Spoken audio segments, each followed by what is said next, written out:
Hi, I'm Jerry Wulf, for those of you who don't know me, and I head up the Wulf cattle operation.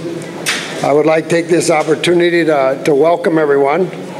We have nice representation here from people across the country, and we always appreciate many of our not only ranchers that buy bulls from us, but raise feeder cattle for our feedlots and our calf supply.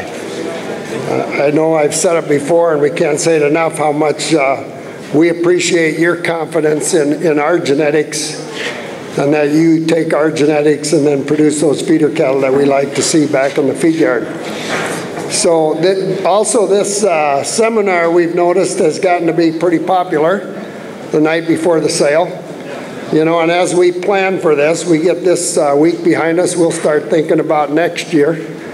We wonder, you know, what could we talk about? But as we were leading up to this year's sale, we thought back on 2012. 2012 for Wulf cattle and the Wulf family. It's been what I call a dynamic year. We've had a lot of changes in the company, but they've all been exciting.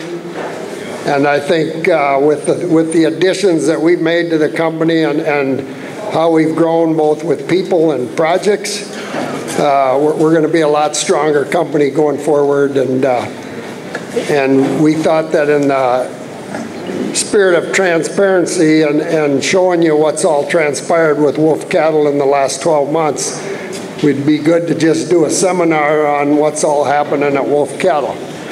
So going through the year in the order of events that things happened, a year ago in March, a couple weeks prior to the bull sale, there was a few of us made a trip up to Canada, and we bought a herd of Angus cows. We bought the Dunford Royal Angus herd.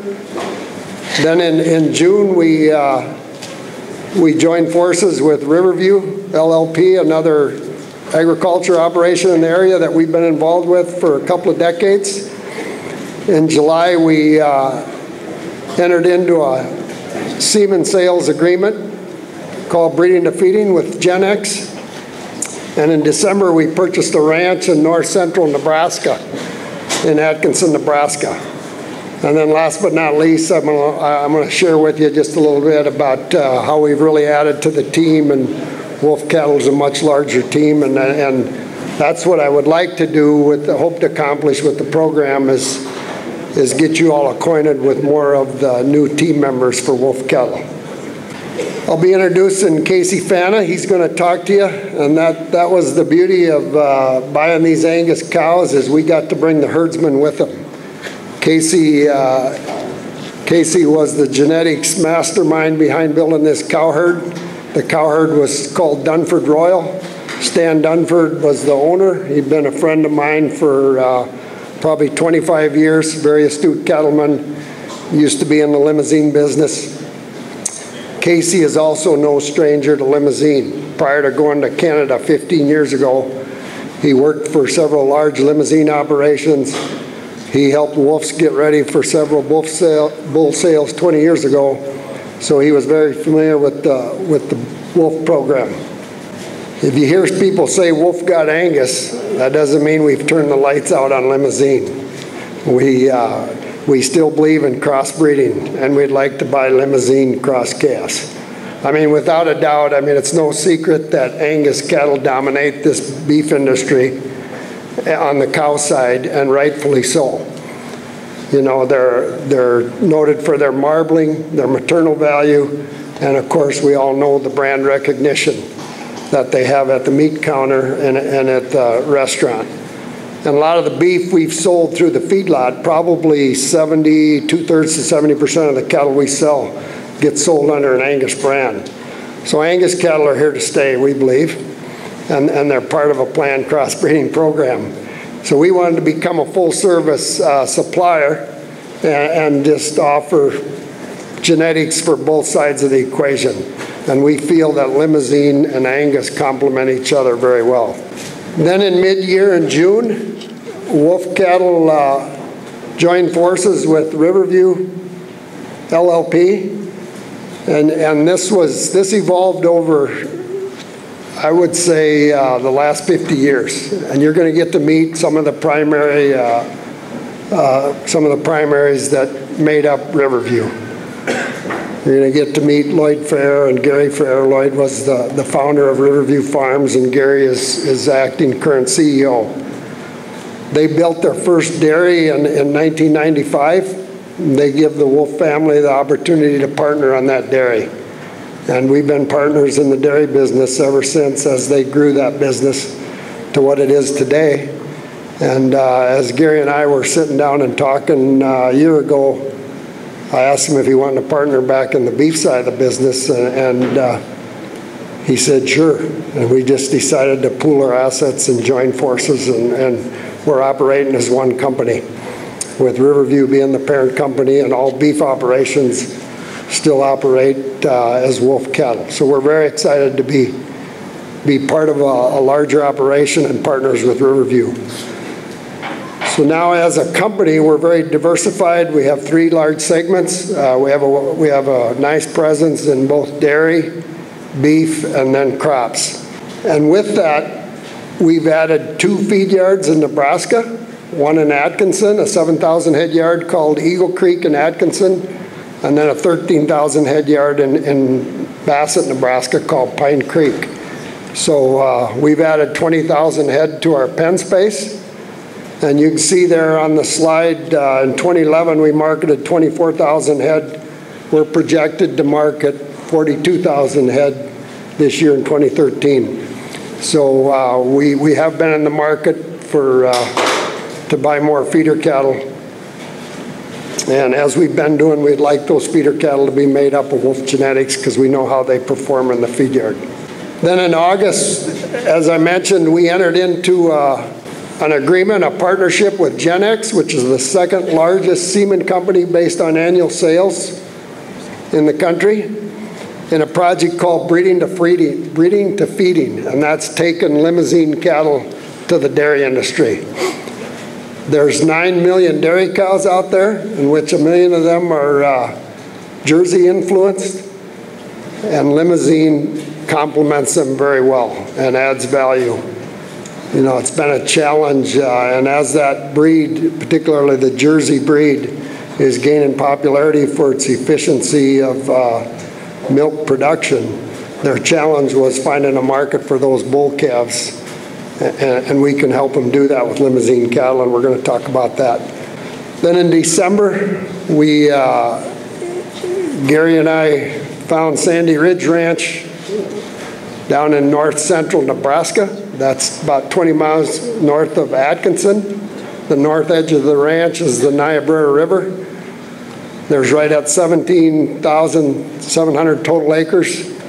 15,000 of that pasture, 2,700 of that is irrigated farm ground.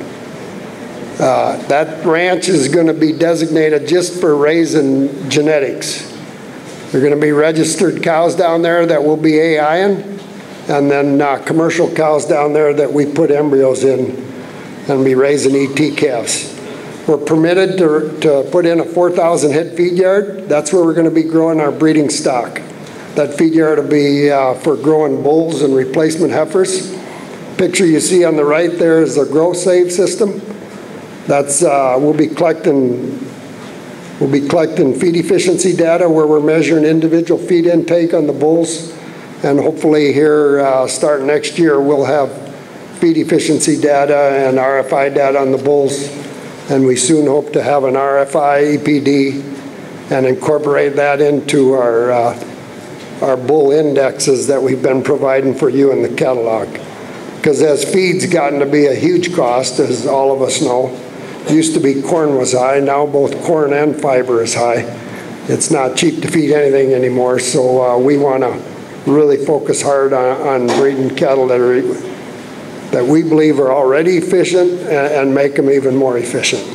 Then the last slide I have here is this picture depicts the geographic region that we operate in. So we're in a 3-state area. The location we're calling home now is Tegrity. They're in western Minnesota.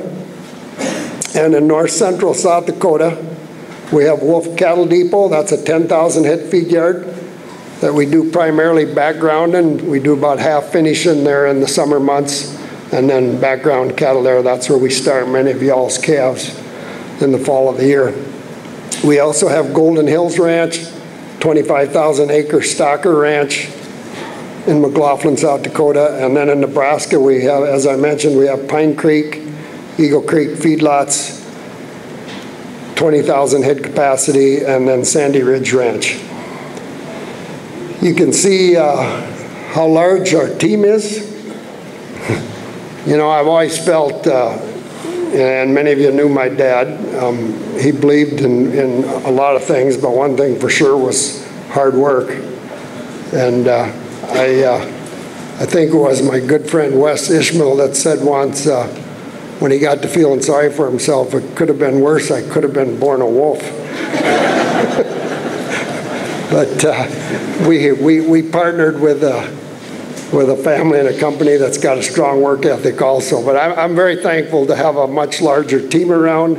Not only do we have numbers, but we have talent. And as you can see down the left-hand side of the slide there, seed stock team, we got Casey Fanna, Rhonda Wolf, Anthony Eklund, Adam Zellweger, and Aaron Spangler. Many of them you'll be hearing on part of the program tonight.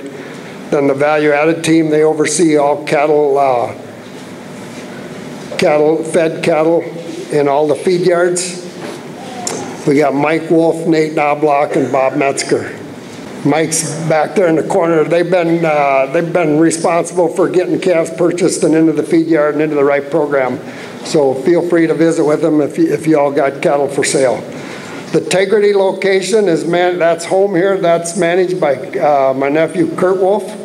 Kurt's up there on the back trailer, and he's got a team around him. Eric Zellweger is our cow herd manager. Josh Miller runs the feedlot. The cattle depot, we have Lucas Sutherland and Ross Potter. They're feeding many of your calves, so feel free to talk to them. A lot of times y'all are interested in how the calves are doing. Golden Hills, we got Terry Getz and Scott. I don't believe they're here. Pine Creek, John Nicholas, Jared Sanderson, and Ishmael. Where we got Ishmael. Appreciate you guys all coming over. Baldo Monastero is managing. We got a real good guy that grew up on Sandy Ridge. Is very familiar with the ranch. Hopefully you'll get to meet him next year's bull sale. He's down there busy calving. He couldn't make it here. The other person I'd like to introduce yet is Kurt Dominic. I'll raise your hand. He heads up the Central Service Office. Got a large accounting team and HR team around him that we really appreciate all him and his team does for the company.